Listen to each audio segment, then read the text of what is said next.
नमो जनभाषायै संस्कृताय मित्राणि श्री गुरवे नमः। आज हम ग्रहों की षड्वर्ग संज्ञा जानेंगे। देखिए 6 वर्ग होते हैं, आप लोग जानते ही हैं, नहीं जानते तो इसमें जान ही जाएंगे।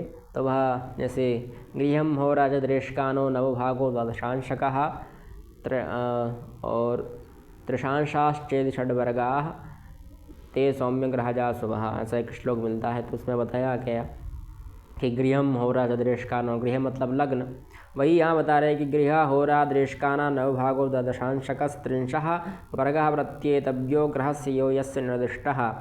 गृह मतलब लग्न, होरा मतलब जो 15-15 भाग हमने किए 2 अंश वाले, दृष्कान उसमें 3 भाग हुए, नवभाग मतलब नवमांश, द्वादशांश मतलब जिसमें 12 भाग किए, त्रिंशांश मतलब जिसमें 30 भाग किए एक ही राशि के।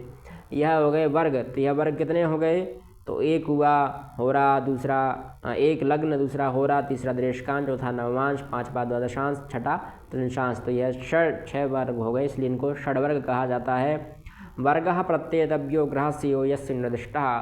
तो यह अलग अलग ग्रह के अलग अलग निर्दिष्ट होंगे, यानी जिस ग्रह का जो ग्रह होगा, होरा होगा, दृष्कान होगा, वह अलग अलग होंगे सबके।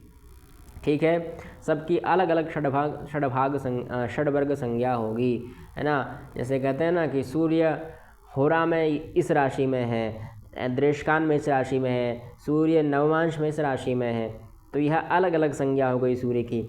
ठीक, यद्यपि वह लग्न में इस राशि में रहेगा, ऐसी दिक्कत नहीं कि लग्न में जिस राशि में है उसी राशि में वह नवमांश में भी रहे, है ना, दृष्कान में भी रहे, होरा में भी रहे, ऐसा कोई संभव नहीं है, आगे पीछे हो सकता है।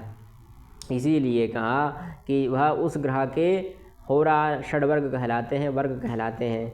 ठीक, यह बहुत सरल सा श्लोक है, इसको ज़्यादा वो समझने की आवश्यकता नहीं है, पर जिसने इसको पढ़ लिया उसको 6 वर्ग तो याद हो ही जाएंगे। हमें दूसरा श्लोक भी याद है, यह भी श्लोक याद है, गृहम होरा दृष्कानो नवभागो द्वादशांशकः त्रिशांशाश्चेद षड्वर्गाः ते सौम्य ग्रहजा शुभः, वह श्लोक याद है। आप लोग चाहें तो इसको भी याद कर सकते हैं, हमें वैसे भी याद है ना, लग्न होरा दृष्कान द्वादशांश त्रिंशांश यह सब याद ही होते हैं। ठीक, तो यह सामान्य श्लोक था। मिलते हैं, यहाँ हमारा प्रथम अध्याय भी समाप्त हो जाता है। अब मुझे नहीं लगता, हाँ, प्रथम अध्याय समाप्त हो गया। ठीक, राशि प्रवेद अध्याय के नाम से अगला अध्याय है हमारा ग्रह के नाम से, ग्रह वाला अध्याय। तो उसमें ग्रहों के बारे में जानेंगे। इसमें राशि हमने पढ़ ली, राशियों के बारे में ही था, अब ग्रहों के बारे में जानेंगे अगली वीडियो में, है ना। ठीक है, मिलते हैं अगली वीडियो में। जयतु संस्कृतम जयतु भारतम।